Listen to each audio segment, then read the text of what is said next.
Salut, c'est Trado. Voilà la vidéo de mise à jour pour l'or. Bon, ben, on risque de passer pour un fou furieux. Moi, je trouve que c'est très bien ce qui est en train de se passer, hein. Alors, c'est sûr que le mammouth vient de se faire dégraisser de 4%, mais regardez comme c'est beau.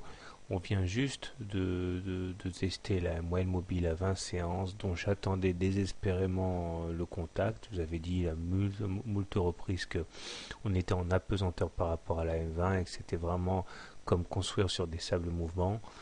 Et là, ben voilà, on a notre contact avec la M20, donc on pourra effectivement, le cas échéant, repartir de l'avant, ce dont je ne doute pas à terme, en ayant la conscience tranquille. D'ailleurs, on remarque également que je fais les allers-retours entre l'hebdo et le journal, et là on est en hebdo, hein, chaque bougie correspond à une semaine de cotation. On a eu notre retour sur la Bollinger supérieure qu'on a même enfoncé. Bon, il ne s'agirait pas de clôturer à l'intérieur des Bollinger parce que ce serait plutôt de mauvais augure, mais je pense qu'on peut tout à fait envisager de sauver la semaine en clôturant d'ici 2 jours au-dessus de la Bollinger supérieure. Donc pour l'instant, rien de particulièrement mauvais, bien au contraire. Alors pour les objectifs, maintenant on en a plusieurs. Vous savez que là on a un canal marron qui a été cassé, donc là, le plus simple c'est déjà de reporter l'amplitude en dessous pour créer un nouveau canal. Et là vous avez déjà un premier objectif qui serait le contact avec le bas de ce nouveau canal marron. On a un autre objectif qui est effectivement les 1727 correspondant au plus bas du 15 août. On peut également tracer une fourchette d'Andrews, hein. Vous savez que c'est quelque chose qui marche plutôt pas mal sur, sur l'or. Alors voilà où on en est, c'est là. Je voulais le faire en temps réel parce qu'on me demande souvent comment ça fonctionne les fourchettes d'Andrews. Donc on prend un plus haut, un plus bas et un plus haut successif. Donc ici, ici et là. Et voilà, nous avons une nouvelle fourchette d'Andrews qu'on peut éventuellement suivre et qui amènerait les cours à aller tester les 1730, hein, pour aller chercher le bas de la fourchette. Bon bref, vous regarderez le graphe, hein, je vais le soigner parce que là c'est pas très propre. Donc tout se passe très très bien. Les indicateurs techniques sont forcément un peu plus dégradés mais restent globalement positifs. En zoomant sur les MACD, on voit que le MACD est en train de croiser son signal à la baisse, même s'il reste positif. Le momentum, lui, par contre, bascule en zone négative et le stochastique sort de sa zone de survente. Le plus important, surtout, j'espère, et c'est en discussion actuellement sur les marchés, c'est de préserver la moyenne mobile à 20 séances.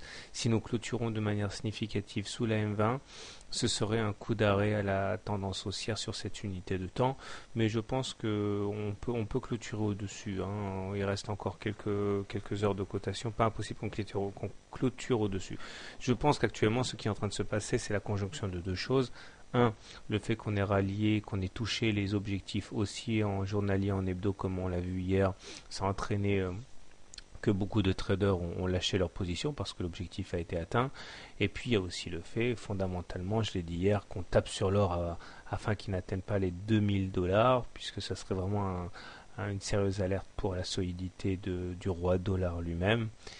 Et bon, il y a aussi une dernière chose, c'est qu'il ne faut pas oublier que l'or va à terme augmenter et cela permet aux gros institutionnels de recharger à bon compte en secouant le courtier, en faisant en sorte que les mains faibles, les derniers entrants notamment, eh bien lâchent leur position, ce qui leur permettra aux gros de racheter des positions bon marché. Donc à mon sens, il n'y a aucune panique à nourrir. Tout ce qui se passe est tout à fait normal. Bon, bien sûr, ça n'engage que moi, mais je suis assez serein. Voilà, donc si vous voulez acheter l'or, vous avez un très bon point d'entrée maintenant. Vous en avez un autre au contact du bas du canal marron ou au contact du bas de la fourchette d'Andrews.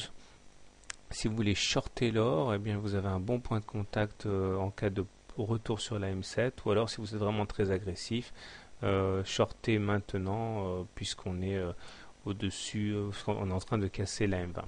Bon, quant à moi, puisqu'on est au-dessus d'une M20 haussière, je continue à privilégier bien sûr les achats aux ventes.